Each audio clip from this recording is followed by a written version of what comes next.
I saw this girl say whenever she's in a funk, she gets herself out of it by playing this game with herself, where she pretends her 80-year-old self is coming back to relive this day, today. And she says, get real with it. Pretend you're sitting in a chair, you're 80 years old, you close your eyes, and then boom, you're here today, living this life. And how grateful you'd be. And what would you do differently? Like, how would you live it? You'd probably have more fun. You'd probably be a little bit less worried knowing that everything was going to work out and that everything was going to turn out okay. So try that exercise. If you're in a funk, put yourself in those shoes of your 80-year-old self, being able to come back to your life today and experience it from a different perspective without having the worries of everything in the future. Now, this is some solid advice, and it's a great way to use the imagination as well. And there are some metaphysical applications that can be used with this. You see, when you change your perception about something, the thing that you look at changes. Shout out to Wayne Dyer. When you change the way you look at something, the thing you look at changes. When you do that towards anything in life, the external world or the internal world, you begin to shape your subconscious mind, or the image that you have in your brain, the image that you have in your mind. When you change that image and you change how you view that image consistently, you change your paradigm. When you change your paradigm or you program your subconscious mind, you realize what it is that you have in your mind.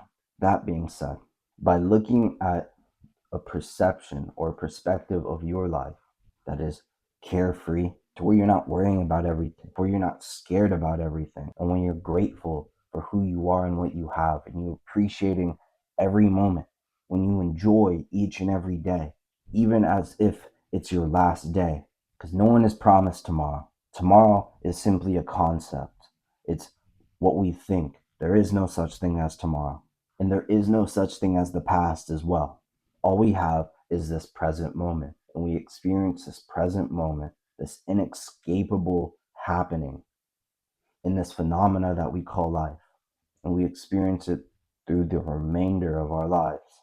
Everything is in the present moment. And when you start thinking of the future and begin to mold and shape the future in your mind, and to have a particular outcome of something, and to invest and attach to this outcome and become anxious about it, become worried about it, instead of letting go and having faith, or even thinking of the past and not using your own mind or imagination to revise or change the past to how you want it to be, letting the past affect the now and the now affect the future.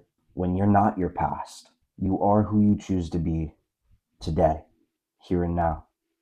And because of that, because of this knowledge and the application of it, you're able to live your life how you want to live it.